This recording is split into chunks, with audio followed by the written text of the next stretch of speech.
Comment করেছেন রাজেশ রায়। উনি লিখেছেন, মা এবং মেয়ে ছাগলকে একই বাড়িতে বা একই খামারে রাখলে নাকি বারবার মেয়ে বাচ্চাই হয়। এটা কি সত্যি? এবং লিখেছেন, ভূমিকম্পর সময় গর্ভবতী মা ছাগলকে দাঁড়িয়ে রাখতে কেন বলা হয়? এর বৈজ্ঞানিক কি কোনো কারণ আছে? আজকের এই ভিডিওটির মধ্যে আমি বিস্তারিতভাবে আলোচনা করব। নমস্কার, আমি Krishna Dakua. Dakua goat farm YouTube চ্যানেলে আপনাদের সকলকে স্বাগত জানাই। ডাকুয়া গোট ফার্ম ইউটিউব চ্যানেলে সমস্ত দর্শকদের জানাই স্বাগতম। বেকারত্ব দূরীকরণে আধুনিক কৃষি ও পশুপালন আলোচ্য বিষয়। পশুদের বিভিন্ন রকম রোগ, চিকিৎসা ও মেডিসিন, হোমিওপ্যাথিক, আয়ুর্বেদিক এবং অ্যালোপ্যাথি। প্রিয় দর্শক বন্ধুরা, এরকম অনেক বিষয় আছে প্রায় গ্রামেই প্রচলিত। বাস্তবে তার কোনো বিজ্ঞান ভিত্তিক প্রমাণ আছে কিনা জানা নেই, তারপরেও কিন্তু মানুষ সেটাকে মেনে চলছে, কারণ তাদের পূর্বপুরুষেরা মেনেছিল, তাই এনারাও মানছে। যেমন আজকের এই বিষয়টা, একই বাড়িতে বা একই খামারে যদি মা এবং মেয়ে ছাগলকে রাখা হয়, তাহলে নাকি সেই বাড়িতে বা সেই খামারে বারবার মেয়ে বাচ্চা হয় বা অধিকাংশ মেয়ে বাচ্চা হয়। বাস্তবে এর কোনো বিজ্ঞান ভিত্তিক প্রমাণ নেই। বিজ্ঞানের তথ্য অনুযায়ী ছাগলের ছেলে ও মেয়ে বাচ্চা হওয়াটা নির্ভর করে সম্পূর্ণ পুরুষ ছাগলের ওপর।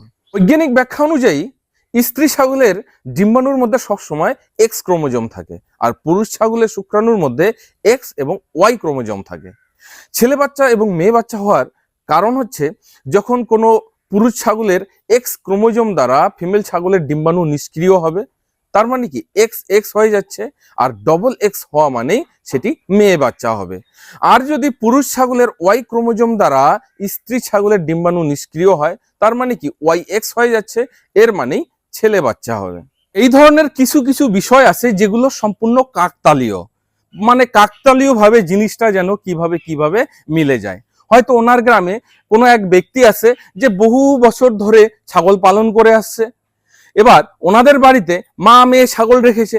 এবার কোনো কারণে ওনার বাড়িতে যে ছাগলের বাচ্চা হয় তার অধিকাংশই মেয়ে বাচ্চা হয়। তার কারণে সেটা হয়তো উনি ধারণা করে নিয়েছে, যেহেতু আমার খামারে মা এবং মেয়ে ছাগলকে রেখেছি, তার জন্য মেয়ে বাচ্চা বেশি হচ্ছে। হয়তো সেই বিষয়টা গ্রামের আশপাশে ছড়িয়ে গেছে, হয়তো আরো কারো বাড়িতে ওইভাবেই একইভাবে মা মেয়ে ছাগলকে রেখেছে। এবার তার বাড়িতে বা তার খামারিও বেশিরভাগ মেয়ে বাচ্চা হচ্ছে, আর দুজনের মিলিছে মানে 10 জনের মিলতে পারে। এনাদের মনে একটা ধারণা যে এইটাই হয়তো ঠিক, যদি একই বাড়িতে বা একই খামারে মা এবং মেয়ে ছাগলকে রাখা হয়, তাহলে তাদের যে পরবর্তীতে বাচ্চা হবে তার অধিকাংশ মেয়ে বাচ্চা হবে।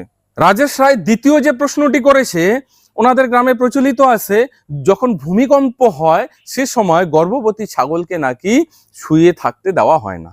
এবার সেটার কারণ এটা হতে পারে যে যদি গর্ভবতী ছাগলটা শুয়ে থাকে সে সময় হয়তো উপরে কোনো জিনিসপত্র আছে, সেটা শরীরে পড়ে যেতে পারে, সে চট করে উঠে দৌড়াতে পারবে না, তো তার জন্য হয়তো দাঁড়িয়ে রাখতে বলা হয়। বা অতিরিক্ত যে ভূমিকম্প যখন হয়, মানে এমনই ভূমিকম্প হতে পারে যে তার পেটের মধ্যে চাপ লাগতে পারে, তার কারণে হয়তো তার বাচ্চার আঘাত পাবে, সেজন্য হয়তো তাকে দাঁড়িয়ে রাখতে বলা হয়। কিন্তু এরও কোনো বিজ্ঞান ভিত্তিক কোনো কারণ নেই। তো দর্শক বন্ধুরা, কেমন লাগলো আমার আজকের এই ভিডিওটি অবশ্যই কমেন্ট বক্সে কমেন্ট করে জানাবেন। যদি আরো এই ধরনের কোনো বিষয়ের উপর আপনাদের জানার ইচ্ছা থাকে তো কমেন্টে লিখবেন, আমি অবশ্যই চেষ্টা করব এইভাবে ভিডিও আকারে বিশ্লেষণ করে দেওয়ার। তো আজকের ভিডিওতে এখানেই বিদায় নিয়ে নিচ্ছি, পরবর্তীতে নতুন আরেকটি ভিডিও নিয়ে আপনাদের সামনে হাজির হব। ততক্ষণে আপনারা সকলে ভালো থাকুন, সুস্থ থাকুন। জয় হিন্দ, জয় ভারত।